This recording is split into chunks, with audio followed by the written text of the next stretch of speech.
actually what has happened. It's amazing in Brazil. You have first the leader of the country who was elected president, Dilma Rousseff, impeached on charges that, even if you believe them, are extremely petty in the context of the corruption claims lodged against the people who removed her.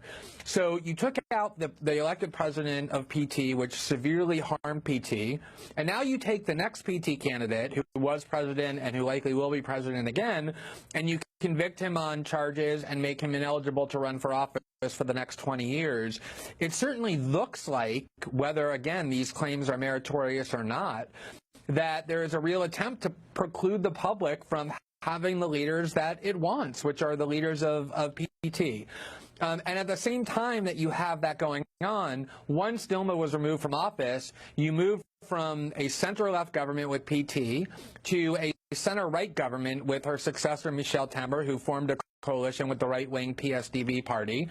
And now they're talking about removing Temer and installing the next person in line, Rodrigo Maia, who is the head of the lower house, essentially the Speaker of the House, who is a member of the right-wing Democrats Party, which means you'll go from a center-left party to a center-right party to a right-wing party without a single vote being cast. And so there's a lot of concern and a lot of perception on the part of Brazilians that this is a further blow to democracy, that this is really just politically driven, that there are all kinds of corrupt figures on the right, including President Michel Temer and Senator Aécio Neves, who was the candidate the right ran against Dilma in 2014 and almost beat her, about whom there's much more tangible and concrete evidence of criminality, and yet haven't been convicted, haven't even left office. Aécio is still in the Senate. He was ordered by a court to be removed, and now he's been returned, and Temer remains running the country, even though the whole country heard him on audio approving bribes paid to witnesses to keep them silent. So I think it has to be underscored that there is reasonable debate about how strong the case is against Lula, but the way in which these cases are being prosecuted, the people who are paying prices and the people who are being protected, does give a strong appearance of it being politically motivated, whether that's really the intention or not.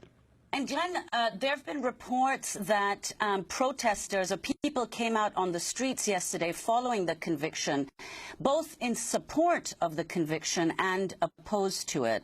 So could you talk about that and the people who have been who've approved, who think this is a good decision made by the judiciary to convict Lula?